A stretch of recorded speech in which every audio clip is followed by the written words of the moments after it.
On crossing Vietnam, we're off to Danang, one of the country's major port cities, located in the south-central region and bordering the East Sea.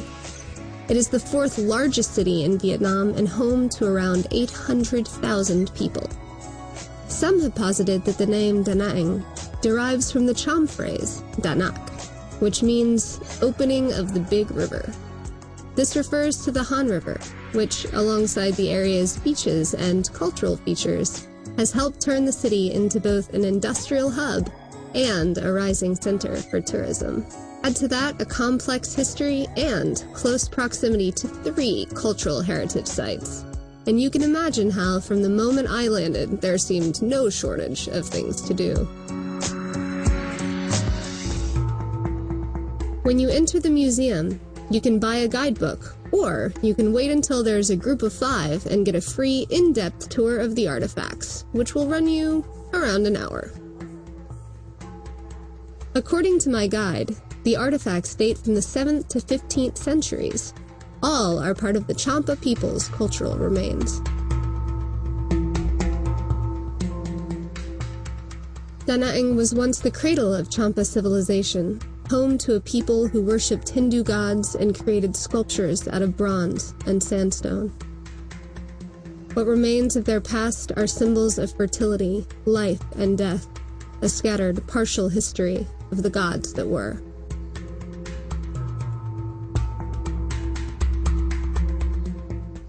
Back to the resort, I decided to relax by the beach. But then I saw the jet skis bobbing along in the water, and with $32 extra burning a hole in my pocket, I found I had the energy for half an hour of zipping around. After all, many people come to Danang to do nothing more than hang out on beaches like Mie, or, as in my case, wherever their resort happens to be.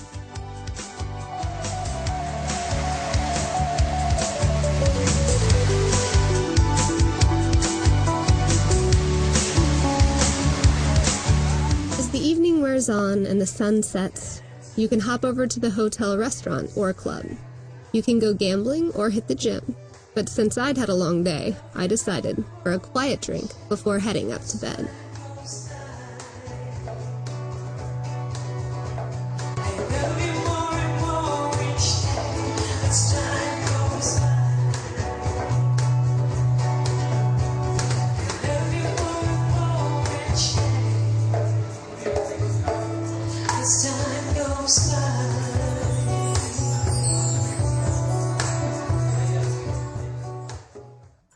But the peninsula is more than just a pretty place to take in the landscape or stay the night. Amid the tall grasses and touch-me-nots are historical reminders of the American War, a helicopter pad gone to seed, dated facilities dotting the area, and a view of the well-known Danang. Marble Mountain is a natural escape, dotted with pagodas and lined with gorgeous stone paths.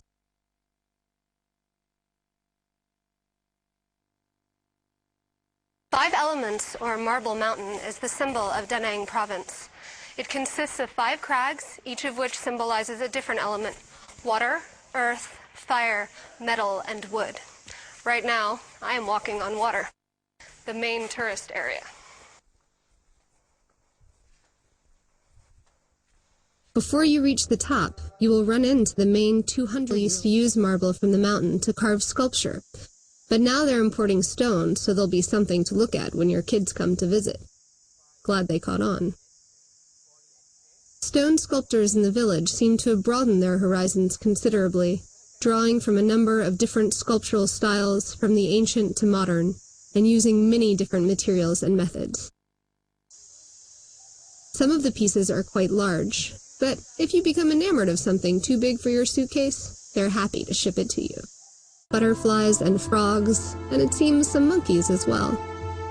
Headed to the top of Mount Chua, we encountered some monkeys that were more than happy to relieve us of our bananas, and then get fussy when we ran out.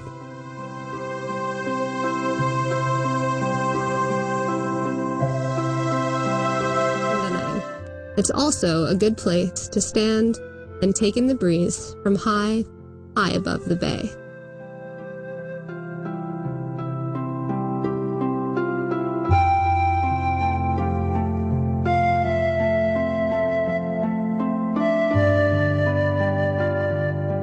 guide explained how the old road leading to Bana was constructed by the French, which resulted in the deaths of many Vietnamese workers.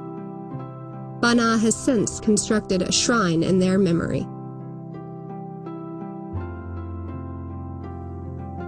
One of the most stunning views from Bana is the Chua Ling Ung Pagoda, home to one of the largest statues of Buddha in Southeast Asia.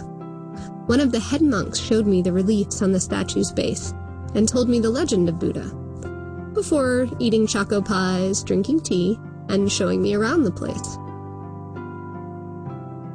The clouds, the slow toll of the gong, and the serenity exuded by the monks were enough to keep me there for hours, just waiting, watching, and taking it all in.